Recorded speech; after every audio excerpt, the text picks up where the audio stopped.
Hello dear students, इस video ਦੇ ਵਿੱਚ ਅਸੀਂ ਜੋ ਤੁਹਾਡੇ ਸਿਲੇਬਸ ਦੇ ਵਿੱਚ ਸੈਕਿੰਡ ਫਿਗਰ ਹੈ 3 ਡਾਇਮੈਂਸ਼ਨਲ ਜਿਸ ਦਾ ਅਸੀਂ ਸਰਫੇਸ ਏਰੀਆ फाइंड आउट करना सीखना है उसकी गल करन जा रहे हैं। वो है एक सिलेंडर, ये मैं 2 डायमैंशनल सरफेस के उपर इसनूं ड्रॉ किया होया है इत्थे। सो बेसिकली जो सिलेंडर एक शेप है जां फिगर है ये किस तरीके की हुंदी है। सो इत्थे मैं एक वुडन का सिलेंडर अपने हाथ दे विच पकड़िया होया है। सो होप कि तुसीं इसनूं देख के समझ सकते हो। सो बेसिकली सिलेंडर शेप इस शेप नूं कहंदे हां। सो जो फिगर है सिलेंड्रिकल एक शेप है। सो इस दे विच 2 तरीके के एरियाज आउंदे हैं। एक कर्व्ड सरफेस एरिया आउंदा है, एक जो टोटल सरफेस एरिया आउंदा है। पहलां तां कर्व दे बारे च गल करिए कि कर्व्ड सरफेस एरिया हुंदा की है। सो कर्व ते प्लेन 2 सरफेसिस हुंदे हैं, एक कर्व्ड हो गया, एक हो गया प्लेन। ठीक है जी। हुण जो कर्व्ड सरफेस वो की हुंदा है। सो कर्व्ड सरफेस नूं जे सिंपली असीं एक्सप्लेन करना होए पहला प्लेन सरफेस में एक्सप्लेन करते हैं। प्लेन सरफेस की होंदा है, सपोज कर लो कि मैं एक सरफेस के उत्ते इको सरफेस जो होए उसके 2 पॉइंट्स के उपर लाइन 2 पॉइंट लगाए, एक सेम सरफेस के उपर 2 डिफरेंट पॉइंट्स लगाए और दोनों डिफरेंट पॉइंट्स नूं मैं एक लाइन लगा के जॉइन करता। हुण जो वो लाइन बनी जे तां वो स्ट्रेट लाइन है, तुसीं करके देखियो अपने सरफेस के उपर जे वो लाइन बनी ਤਾਂ ਉਹ ਹੋਏਗਾ प्लेन सरफेस। सो देखो ये जो ब्लैक बोर्ड है इत्थे इस दे उपर मैं एक पॉइंट लगाया, दूसरा पॉइंट किते भी लगा लो, इन्हां दोनों पॉइंट्स नूं जे मैं ज्वाइन करदा, ये जे दोनों पॉइंट्स नूं मैं ज्वाइन किया तो ये लाइन की बनी स्ट्रेट लाइन। सो जो ये स्ट्रेट लाइन बनी तो जो सरफेस होएगा वो की होएगा एक प्लेन सरफेस होएगा। सो दूजे नंबर पर की आते हैं कर्व्ड सरफेस। हुण देखो भी जो ये सरफेस है इत्थे मैं एक पॉइंट इधर लगा लिया, होप सो तुसीं देख रहे हो, एक पॉइंट लगाया, दूसरा पॉइंट मैं लगा लेना थोड़ा सा साइड ते जाके। ठीक है जी, 2 पॉइंट लगाए, इन्हां 2 पॉइंट्स नूं मैं ज्वाइन करता। हुण जे तुसीं इहनूं ध्यान दे नाल देखो तो ये स्ट्रेट लाइन नहीं है, ये की है कर्व्ड लाइन है। सो सरफेस ये भी है एक, इस सरफेस से मैं 2 पॉइंट लगाए, दोनों पॉइंट्स नूं मैं जिहड़ी लाइन ज्वाइन किया वो लाइन स्ट्रेट लाइन नहीं बनी तो ये की होएगा एक कर्व्ड सरफेस होएगा। सो प्लेन सरफेस नहीं होएगा, कर्व लाइन बनी, सो ये सरफेस की होएगा कर्व।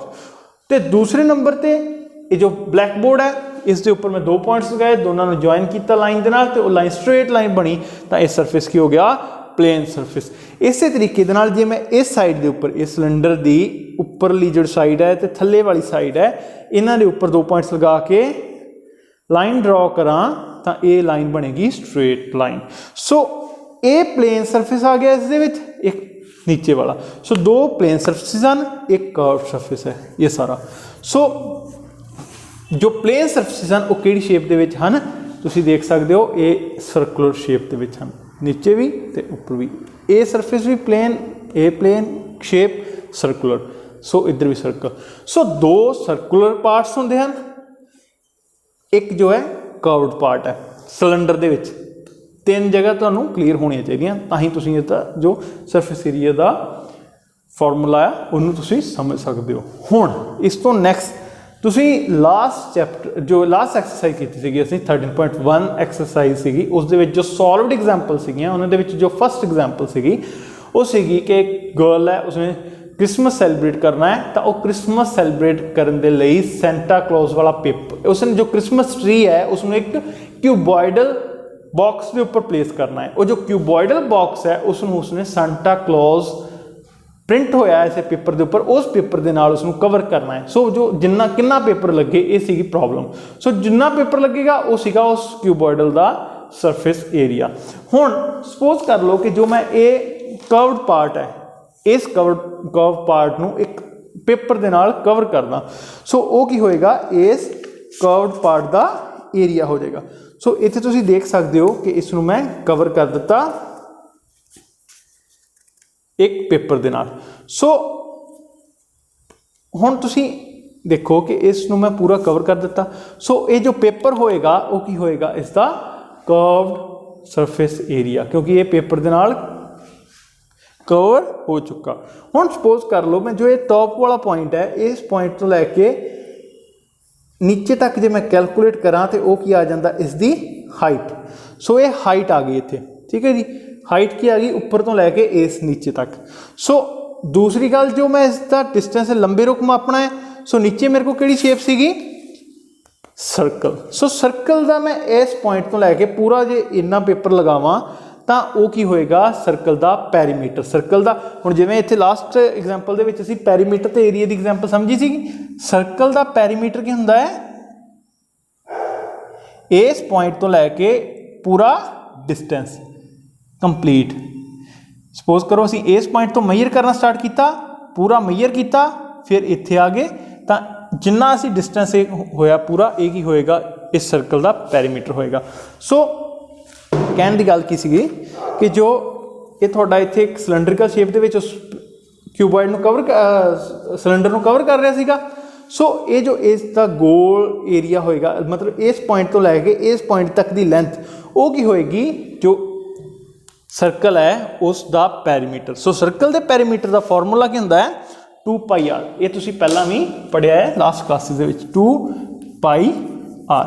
सो हुण जो ये पेपर सीगी इसकी एक जो साइड सीगी वो की सीगी, ये तो इस पेपर की हाइट आ गई, इस पॉइंट तो लैके ये आ गई हाइट नीचे वाले पॉइंट तक।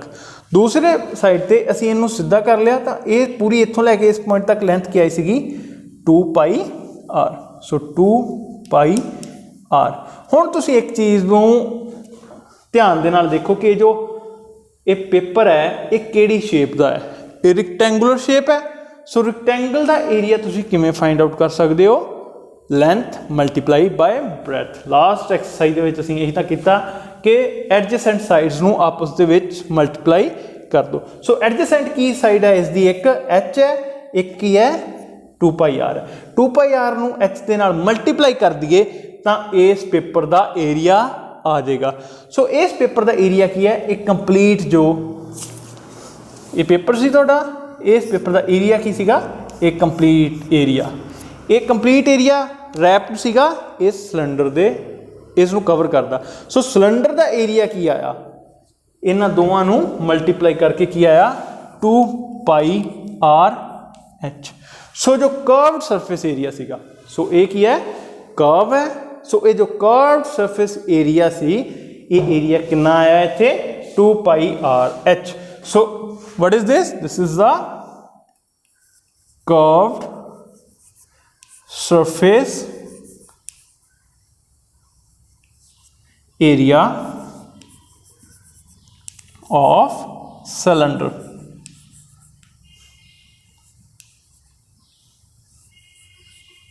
सो curved surface area of cylinder की बनया 2πrh। हुण इस तो नैक्सट असी की फाइंड आउट करना है total surface area.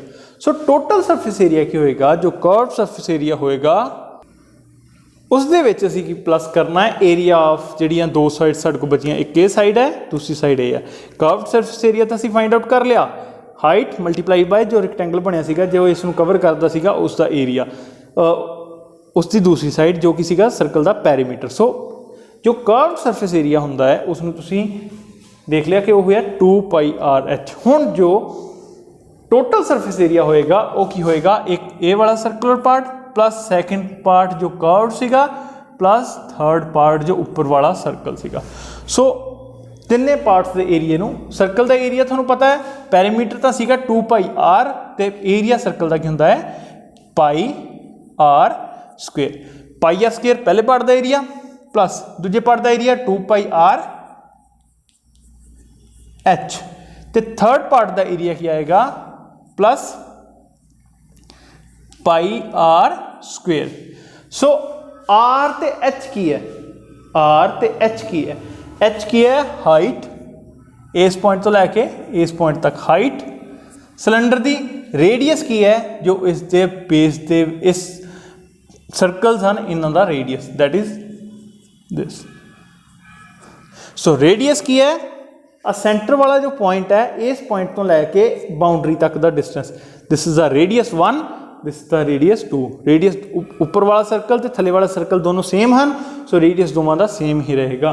So are दा आर ही रहेगा। सो सिलेंडर का भी रेडियस उन्ना ही होएगा। सो साडे कोल की आ गया pi r square plus 2 pi r h plus pi r दा स्केयर। सो इन्हों पाई आर स्केयर दो आ इत्थे, एक पाई आर स्केयर ए आ, एक पाई आर स्केयर है। सो दोनों प्लस कर दिए तो कि दोवें सेम हैं। सो असीं इत्थे लिख सकते हैं 2 pi r square plus 2 pi r h. So फिर अगेन इस बाद की इच विच की है 2 कॉमन है, पाई कॉमन है एंड ये दो आरस हैं, ये एक आर। ठीक है, हुण ये कॉमन वाला पार्ट असीं बाहर कर लांगे। सो 2 आ गया, पाई भी कॉमन आ गया, एक आर कॉमन आ गया। सो पिछे 2 pi are, so 2 pi are जो बाहर निकल गया, ये 2 पाई आर बाहर निकलिया, आर स्केयर का आर मल्टीप्लाई आर, एक आर इत्थे इस दे विच बचिया ते plus the sign as it is. ये सारी जो स्टेटमेंट है इस की बचिया सिर्फ साडे कोल h. So total surface area of cylinder आएगा 2 पाई आर ब्रैकेट दे विच आर प्लस एच, तो जो कर्व्ड सरफेस एरिया सिलेंडर का सीगा वो जस्ट क्या आएगा 2 पाई आर एच। सो इस फॉर्मूला की वरतों के नाल तुसी जो राइट सर्कल सिलेंडर है एक, इसका की फाइंड आउट करना है टोटल सरफेस एरिया ते curved surface area in the problems given in the exercise 13.2 of chapter 13। सो बस इस वीडियो के इन्ना ही। नैक्सट वीडियो के असीं सम सॉल्व करांगे 13.2 एक्सरसाइज दे। थैंक्स।